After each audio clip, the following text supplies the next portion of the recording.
trong sắp sinh trong làng mình, đàn trai rước dâu đi về dinh. Đôi bên gia đình này vui thật vui, cùng nâng chén ta không say không về. Đây con xuôi với bà xuôi, cùng xe tơ duyên cho lứa đôi. Chúng nó kết nhau rồi yêu thương đậm sâu thì mình lo cưới thôi.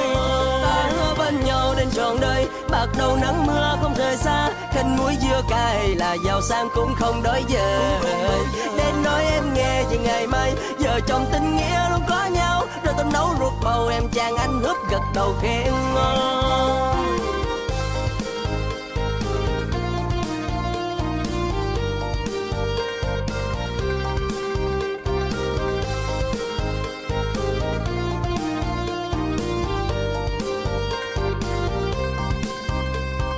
Hôm nay trong làng ta có gì mà hay vui vui quá ta. Thì hồng đưa đón cái đống lúa là kết quả đầy nhà. Hôm qua ba anh đã nói rồi, chỉ cần anh thích là cưới liền. Mầm kiều đưa đón đã rước em về kết tình phu thê.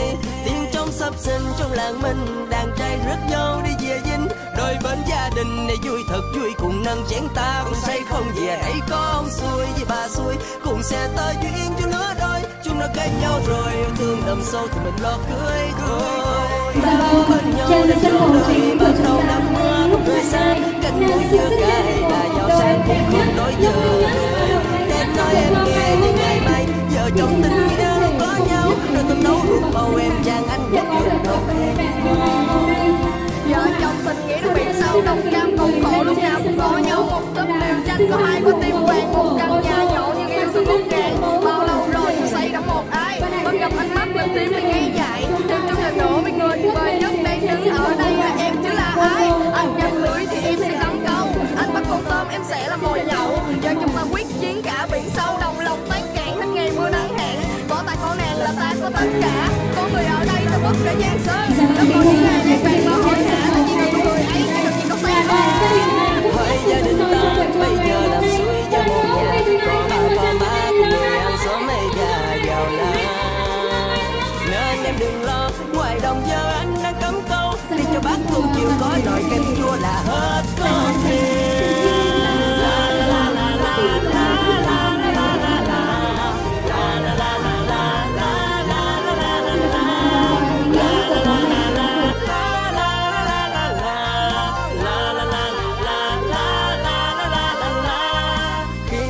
Còn thơ bé nắm tay hát ca vui đùa, rồi ngày mai sẽ bên cạnh nhau cùng nhau kết duyên nên lễ trầu cầu.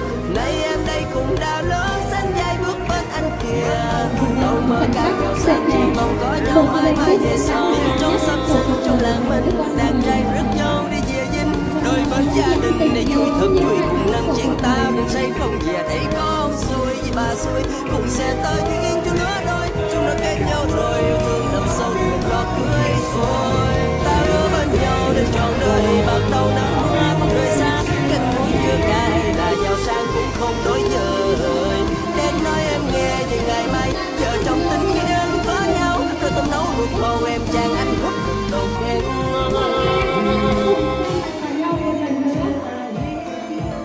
và trao cho nhau một nụ hôn nồng ấm nhất trước sự chứng kiến của đoàn thể bên đi. Và sau khi nhân viên đến từ 3 đến 1 và cô dâu, chú rể mới bắt đầu trao nụ hôn cho cô dâu. Chú rể đầu tiên ạ.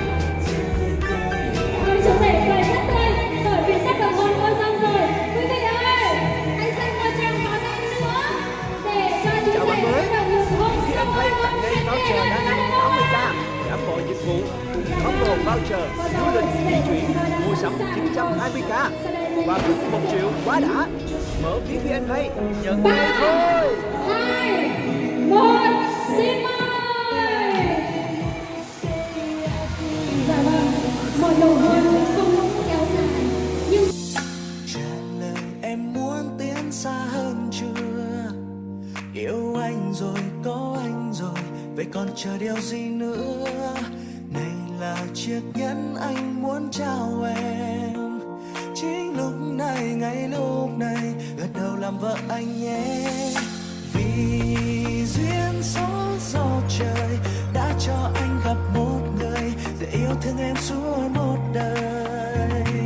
Giờ anh muốn ngỏ lời sẽ không bao giờ thay đổi, mãi bên em trọn đời.